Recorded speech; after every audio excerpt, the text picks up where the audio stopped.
네, 두 번째 시간 이렇게 강의하도록 하겠습니다. 진도가 너무 빨리 나간 건 아니죠? 네. 왜냐면 다 아실 것이라고 생각하니까 제가 강의할 게 없어가지고 지금. 네. 2권부터는 제가 모를 거라 생각하고 천천히 하도록 하겠습니다. 네, 지금 29쪽을 보시면은 29쪽을 보겠습니다. 제1장, 이제 제1장으로 가서요. 지금 29쪽 보시면은, 영어들이, 이건 이제 교재상으로는 한 번 더 약간 더 보충 설명을 한 부분이거든요. 이 부분은 이제 제 처음 시간에 다 설명을 했기 때문에 그냥 잘 이해하실 수는 있을 것 같은데, 그래도 책으로는 19쪽이고, 우리 29쪽 밑에서 네 번째 줄 이렇게 범위에서 설명하겠습니다. 인간이 하나님과 영수런 합의를 이루는 즉 완전한 이의 위치에까지 이 길을 통하여 도달하게끔 하시기 때문에 이게 하나님의 목적이라는 겁니다. 그렇죠? 완전한 이의 위치에까지 이 길을 통하여 도달하게끔 하시기 때문이다. 즉 어두운 밤의 목적은 정화와 초탈에 있는 사람들을 조명을 통하여 합의에 이를 수 있도록 도와주는 것입니다. 이게 읽어보시면 뭐 되실 것 같고요. 그래서 이제 이걸 이제 저는 개인적으로 이제 어떻게 생각했냐면은, 저는 개인적으로 처음에 이 책이 만들어졌을 때 제가 좀 전에 그 감각의 정화를 이야기하고 영의 정화, 영적 정화를 말씀을 드렸잖아요. 네, 감각의 정화 이렇게 말씀을 드렸는데 무슨 생각이냐면은 이 부분이 우리가 훈련원에서 하고 있는 자아 발견, 자아 파쇄, 특별히 요단강 체험, 그렇죠? 요단강 체험에서 나타나는 특징과 비슷하다고 생각을 했고, 이 부분에 있어서는 본질적 자아하고 우리 다 아시는 거죠. 그 다음에 세상 것들,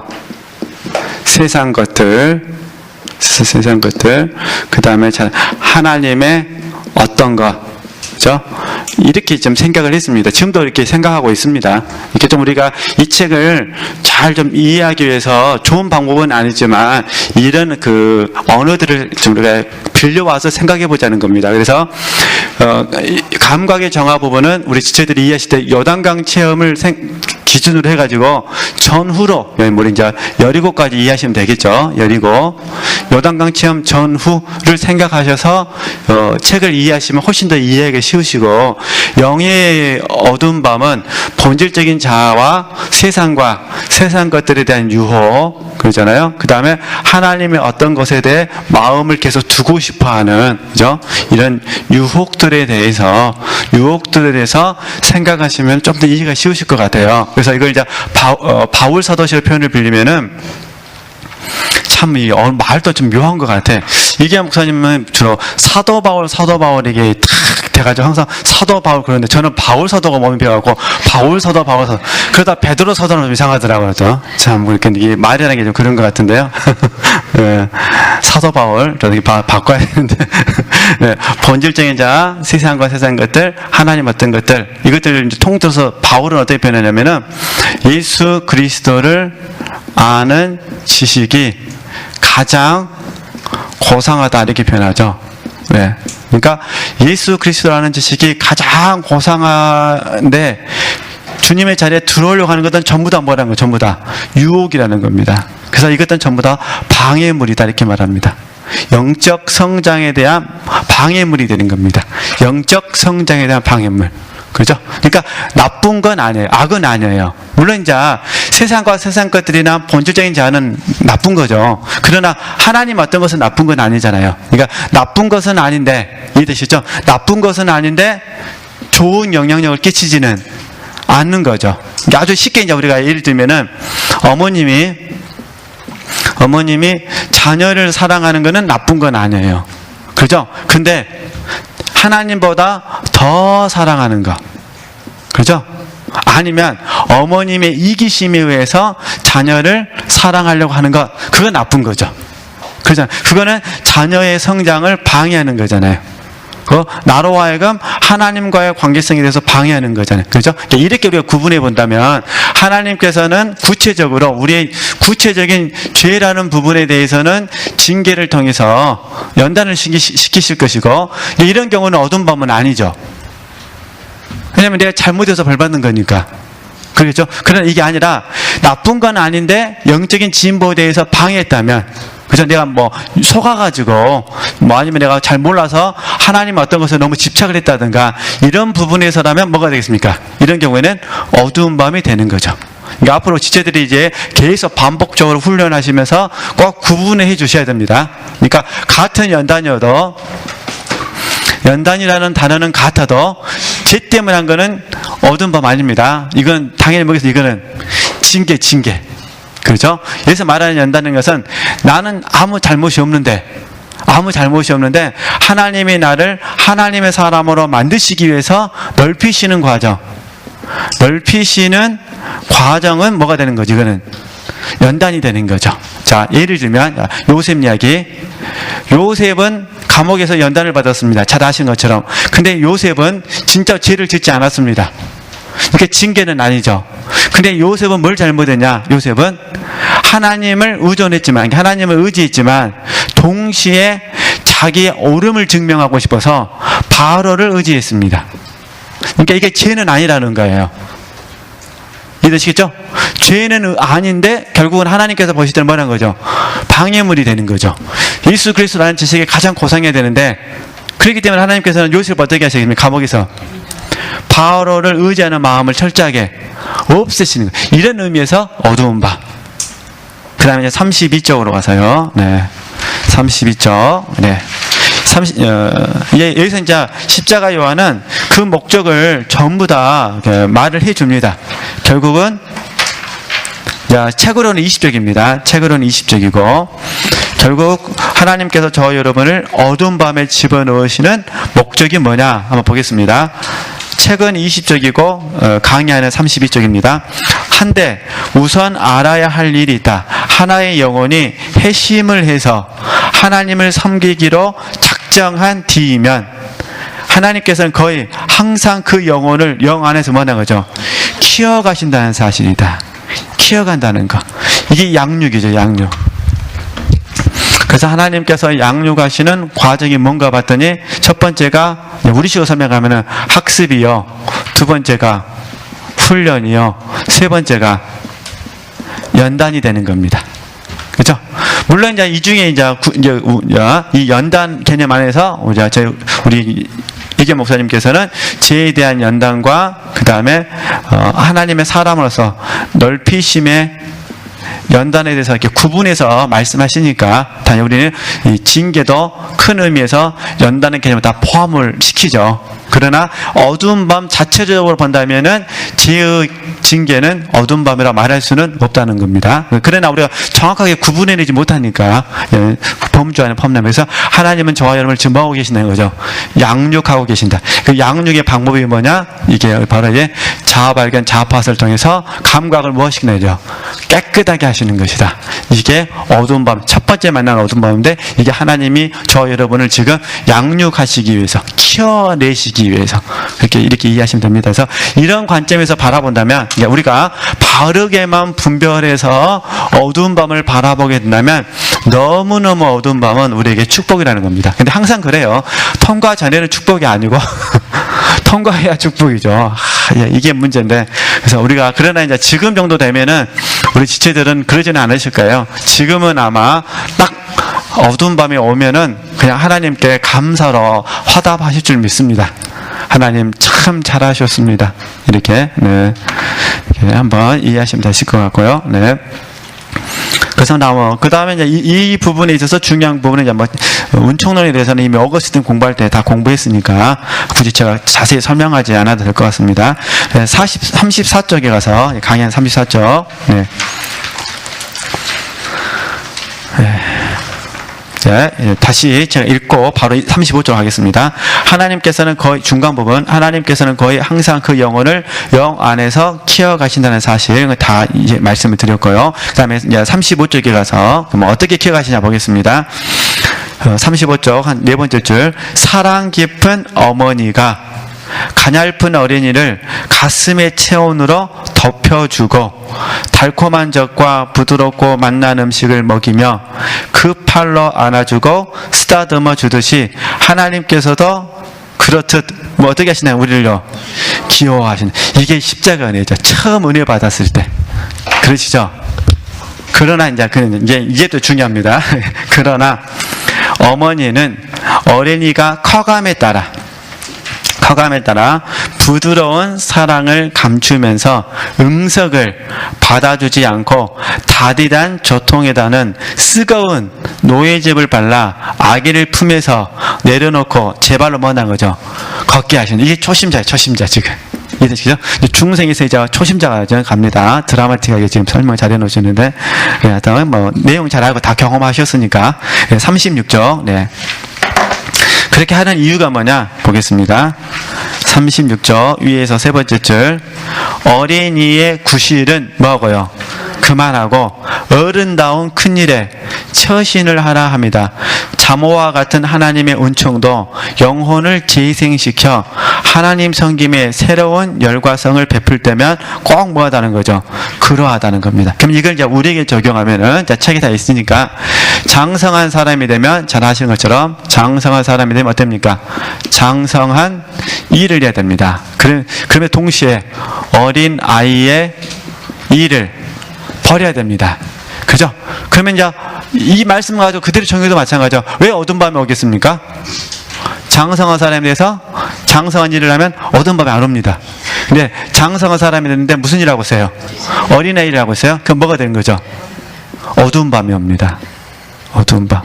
그래서 갈라디아서 5장 16, 17절 말씀이 잘 아시잖아요. 성령을 쫓으라 이 말씀이죠. 그 다음에 18절에서는 성령의 인도함을 이야기하고 그 다음부터 이제 육체의 일과 성령의 열매에 대해서 쭉 설명을 하죠. 그죠? 그리고 나서 이제 우리가 십자가에 전부 다 육체가 지금 죽었다 이렇게 이야기하고 그 다음에 25절 말씀에 이게 19절부터 23절이겠죠? 그 다음에 여기가 24절이고 25절 말씀에 성령으로 살면 성령으로 행할지니 그러면서 26절 말씀에 그러면서 이 나쁜 놈들아 성경 말씀 없는데 너희가 왜 격동하여 시기하고 등등등등 이렇게 이야기하죠. 그러면서 이제 6장 말씀에서 온유한 심령으로 이렇게 나가죠. 이제 이해되시겠죠? 그 흐름을 제가 뭘 말씀드리고 싶냐면은 우리가 이 모든 부분을 다 경험을 해도 결정적으로 중요한 건 25절입니다. 다 알아도 성령으로 산다고 하면서 바울 말 그대로예요. 성령으로 산다고 하면서 성령으로 행하지 않으면 소용 없다는 겁니다. 그러면 이제 우리에게 적용하면은 성령으로 살면 우리는 어떻게 당연히 성령으로 행해야 되는데 육신으로 행했습니다. 그죠? 그러면 반드시 또 뭐가 찾아온다고요? 여기 되면 실패가 돼서 이때 어두운 밤이 찾아오게 되죠. 그러니까 늘 우리의 고민은 그거예요. 우리가 몰라서가 아니라 지금 이게 성령으로 사는 건 다 동의가 되시고 그러니까 이게 쉽게 말해서 저와 여러분은 위치적으로는 이미 다 안다는 거예요. 위치적으로는 막 새로운 걸 배우는 것이 아니라 이미 배웠던 부분을 통해서 갈고 닦아서 나만의 깨달음을 얻는 거예요. 이해되시겠죠? 그러니까 우리의 문제는 뭐냐면은 우리가 아직 성령으로 살면은 됐는데 뭐가 아직 비전문가냐면 성령으로 행하는 게.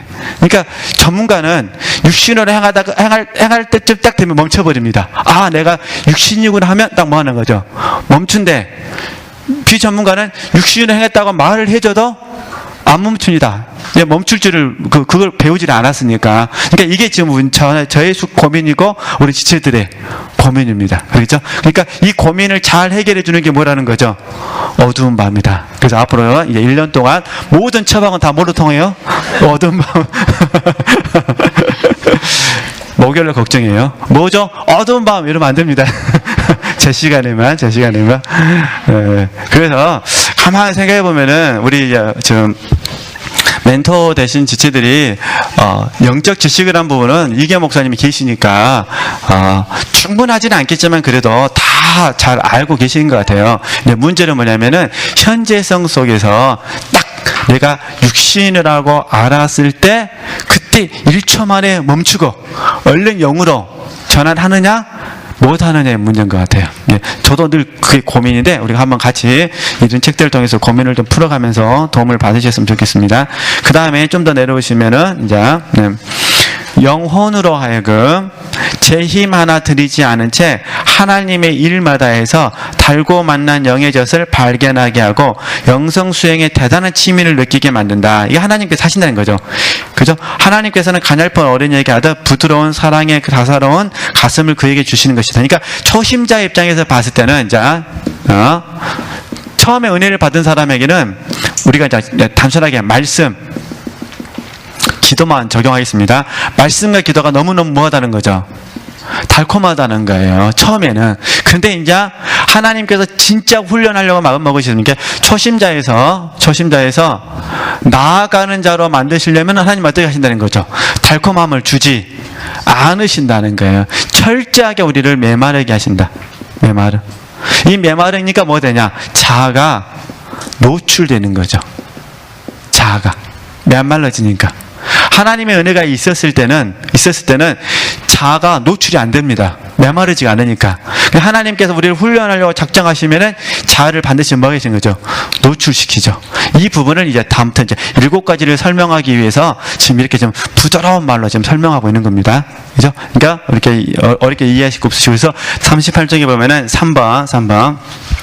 그래가지고 이렇게 은혜를 받으면 이렇게 된답니다. 은혜를 받으면은 그 때문에 영혼은 기도 중에서 오랜 시간을 어쩌면 온 밤을 세우면서도 지칠 줄을 모르고 고행을 낙으로 삼으며 단식이 오히려 만족이요 성사를 받거나 하나님 일에 참여하는 것을 이루로 여기게 된다. 그죠?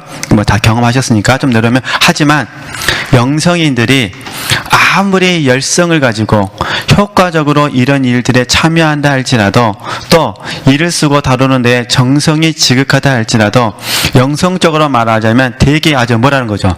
변변찮고 불완전한 것이다. 이게 기분 나쁘다 그거죠. 시집에서. 야, 이거 그 이유는 아주 간단합니다. 나 중심이기 때문에. 그죠? 이걸 나를 자아라 그러면은 자아 중심이기 때문에 이렇게 부릅니다. 그러니까 우리가 이제 훈련을 다 아시니까 우리가 성장과 미성장이라고 편성하네. 어떤 어린아이죠.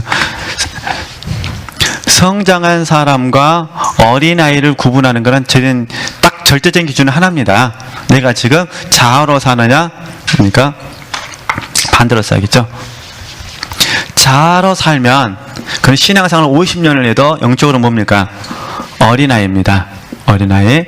그 다음에 성령으로 살면 신앙생활을 2년 했어도 성장한 사람이에요. 성숙은 별개인 것 같아요. 성장한 사람입니다. 이렇게 저희들이 부릅니다. 그러니까 성령 안에서 내가 어린아이냐 성장이느냐를 봐야 된다. 이해되시겠죠? 그러나 통상적으로는 성령 안에서 봤을 때 최소한 성장한 사람이 되려면은 수년이 필요하겠죠. 영의 세계를 이해를 해야 되니까. 그러죠? 근데 제가 그 바울 사도 얘기를 잠깐 했습니다만, 이건 이제 바울 사도의 개념은 아니고 우리 개념으로 적용하면은, 우리가 아무리 성령으로 삶을 살고 성숙했다 하더라도 우리 입장에서 봤을 때는 아직은 우리가 어린아이는 아닙니다. 어린아이의 일을 할 수는 있습니다. 이게 이제 이 부분이 우리가 계속 고민해야 될 부분인데, 이게 몸을 쳐서 복종시키는 법을 모르기 때문에 이게 어린아이 일이 되는 겁니다. 몸을 쳐서 복종시키면. 이제 예수님 같은 경우는 잘 아시잖아요.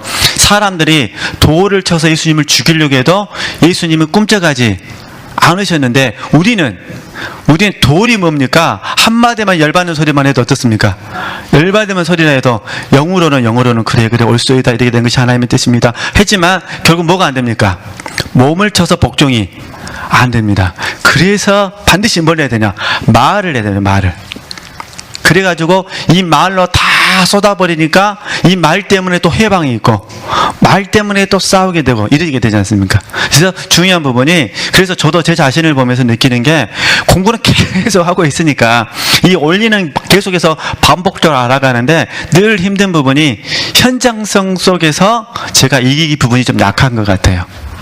그래서 그런 모습을 보면서 저도 계속 지금 배우고 있습니다.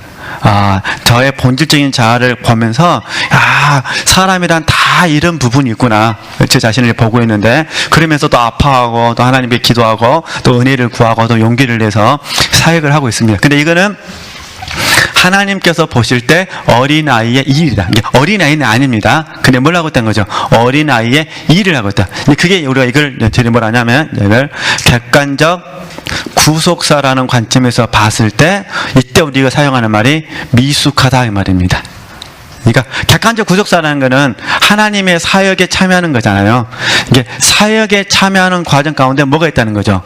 미숙하다 그 말입니다. 이게 지금 제가 이제 젊은 목회자로서 저도 배워야 될 많은 부분입니다. 그러나 이제 문제는 이겁니다. 당사자는 절대로 변변찮고 불완전하다고 생각하지 않는다는데 문제가 있습니다. 그렇죠? 네, 그러니까 이게 지금 심각한 게 그거예요. 이걸 통틀어서 자기 기만이라고 부르죠. 스스로를 속이는 거예요. 스스로.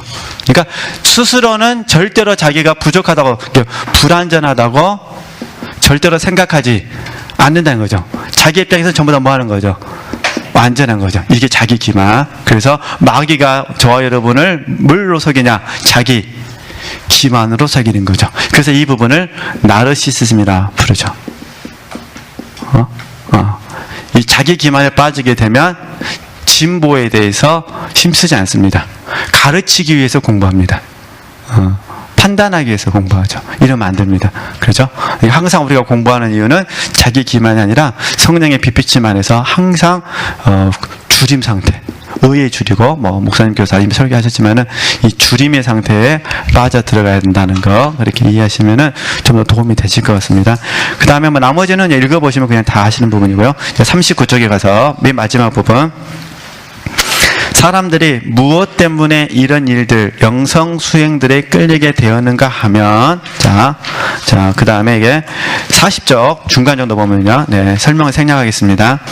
거기에서 받는 뭐가 있다는 거죠? 이루와 맛. 이루와 맛.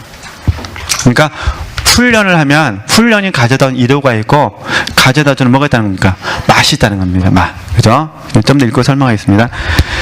덕을 닦는 데 있어서도 호된 싸움을 치른 경력이 없는 탓으로 영성의 일들을 하는 중에 많은 결점과 불완전이 따르기 때문이다. 그러니까 왜 우리가 훈련하냐? 이루와 맛 때문에 훈련한 것이고, 훈련하다가 왜 열받냐? 우리가 불완전하기 때문에 그렇다는 거죠.